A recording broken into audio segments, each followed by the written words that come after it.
I would not recommend nobody like me to move to Santa Rosa, California, because I'm from Michigan. How the Caucasians are prejudiced there, and not all of them, of course, but uh, a lot of them, if we're gonna be honest. A lot of them are prejudiced there. They're trying to like block you from getting good jobs, and when you got a good job, they hate and try to get you fired and stuff. Not all the time, because like I said, not all of them, but a lot of them. But from my experience, I've been at places where I had a old Caucasian man come up to me and told me I don't belong in that work setting. And when I was working at the front desk at the hotel, the last one I worked at in Grand Rapids, an older Caucasian man came up and he said he was going to call the police on me because I didn't call the police on a Hispanic that also paid to be there that night. We had little chairs and a little fire thing outside. So one of them had a birthday. They had a few little beers and they had their music low. Like once the door shut, you couldn't even hear the music. So that's how I know this man was being dramatic and prejudiced. But he called and he asked me to tell them to quiet down, which I did. They turned their music down, and I guess he just kept looking out his window, and seen that they were still there.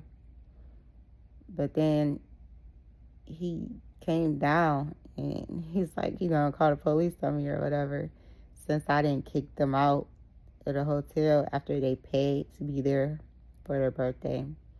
And then he started like walking up like he was gonna try to fight me or something. So I'm like, okay, let me pull my camera out because I fight back, and nobody gonna be able to lie and say that I started none of that, because I knew we had cameras there, but I wanted to make sure they had a clear picture and could hear everything that was said and done, just in case.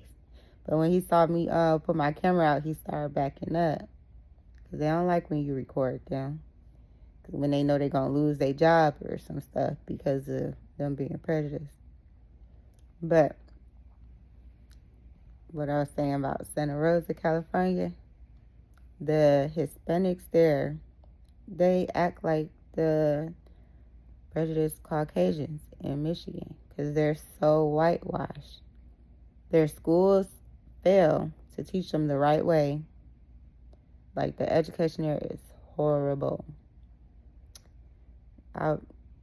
You got to see the schools yourself to see how horrible it is. I had to switch my daughter to different schools because of that.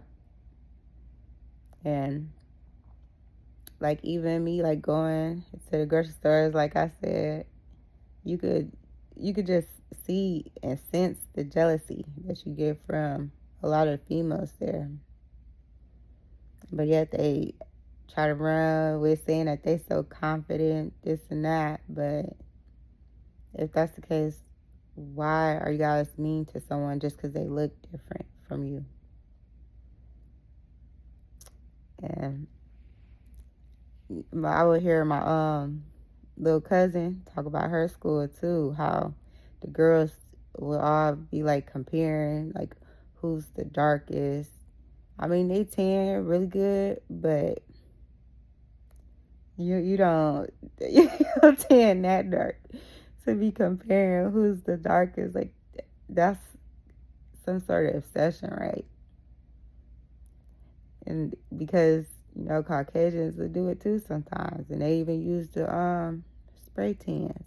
But then they'll try to tell us that our shades aren't beautiful, and it's crazy because like if I felt like being something wasn't beautiful, I wouldn't be trying to get to that point. But that's how we gotta realize it does be jealousy. Now that they're finally admitting it, which a lot of us knew. And not saying all of them like that, but it's a lot of them. And the jobs really would try to block you there. If you're in Santa Rosa and you melanated, it's hard getting a job there.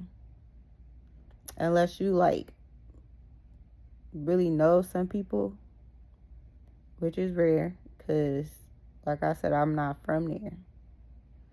And even some of the women that I talked to that's from there, they wasn't having no easy time there. And I'm sure this little info that I got from my friend there, I hope she lead her too, because we do deserve better treatment than they try to treat us there. Like when the kids start fighting in school, all you hear them saying, and this, and that, back down to the high school. Even the middle schoolers do it.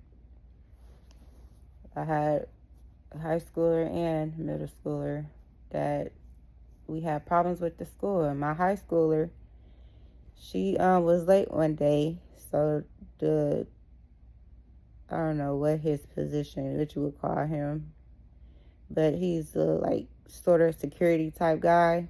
But he'll walk outside and make sure like the kids getting in class on time.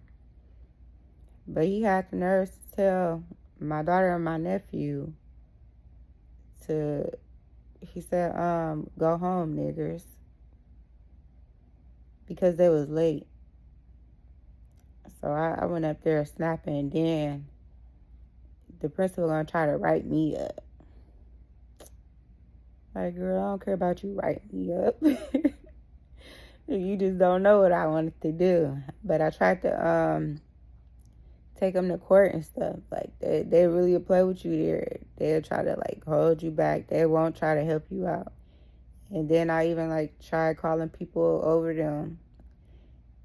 And the NAACP, they won't come to Santa Rosa. They don't want to deal with Santa Rosa because they already know how messed up a lot of them Hispanics are there. I mean, it's a big number of them that's like that overall. You will meet some decent ones, but for the majority, you could tell a lot of them have bad attitudes towards people like me. And then to my middle schooler, she had a problem with a few of the boys at the school. They want to make racist jokes in the class, so I had to keep on coming up and telling the principal, and she's not doing nothing about it. It took me like having to continuously come up to their school and pull her out of whatever she was doing to talk to her in the office for her to finally decide she wanted to make a paper that the children have to sign. Some badass kids there to swear that they won't say all the racial slurs and stuff no more, or it'll be consequences, which we didn't see no consequences happen to none of them. And I kept telling her, all right, either you gon' do something or we gonna handle it our way. But ain't gonna get into detail about that.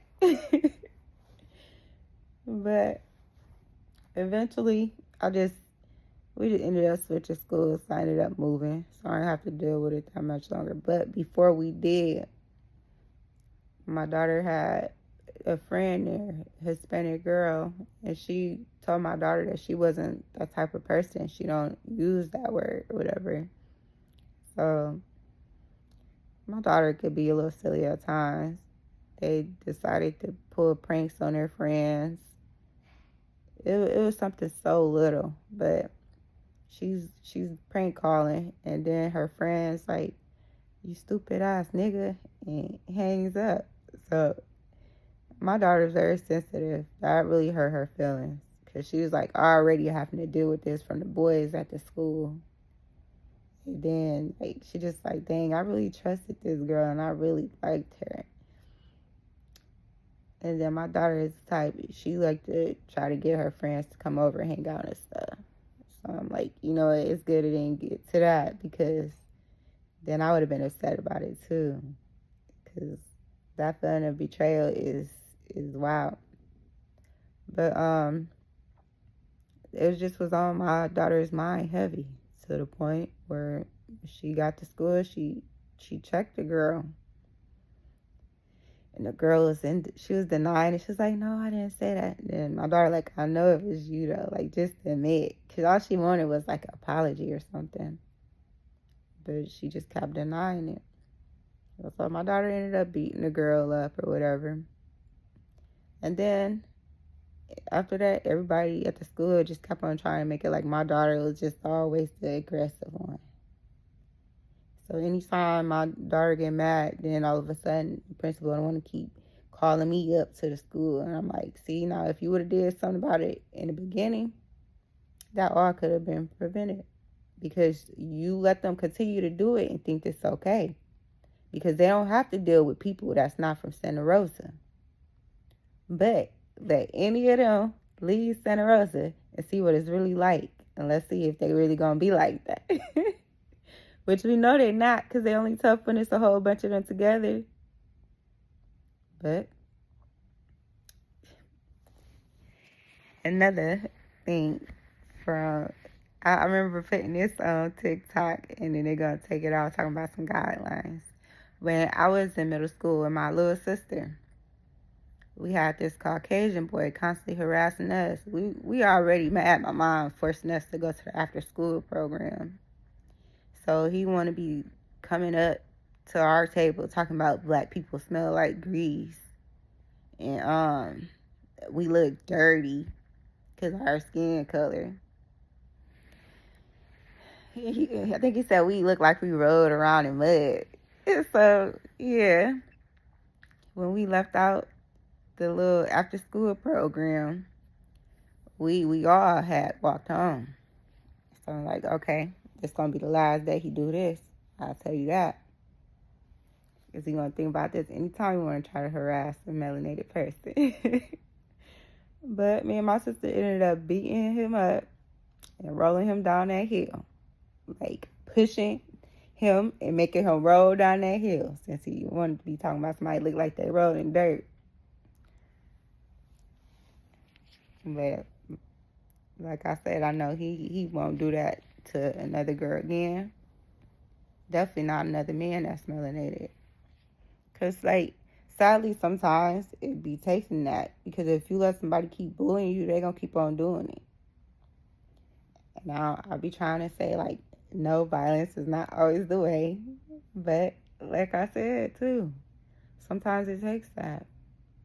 Because people try to keep on pushing you until you, like, finally explode. And don't nobody want to be doing that because we know how they like calling the police on us. And then my elementary daughter. So she in the lunchroom, and she one of the only melanated children there. In her grade, she was the only one. I ended up having to switch her school too. But one of the little Hispanic kids decided to write nigga on a note and pass it around the lunchroom. And they had a substitute that day. So they're going to try to blame it on my daughter. I'm like, why would the only melanated child in the school at the time write this and pass it around? Like, do you guys hear what you're saying? Man, I was so ready to snap on all of them teachers in there. But I'm like, it's not even all their fault because that punk ass sub knew what they was doing. They knew they was going to be gone by the time I came up there. But that's how bad it is. I don't recommend nobody like me, like I said, to move to Santa Rosa, California. Because a lot of them are hateful towards us. They'd be jealous and hateful. And if you ask them why, they probably can't even tell you why, because it's something deep up in them. They ain't taught the right way. And then a lot of them be in denial. They be like, oh no, we're so welcoming to everybody else. To everybody, I mean. But they're really not. I would say you gotta see it for yourself, but I wouldn't recommend nobody to go there. It sucks.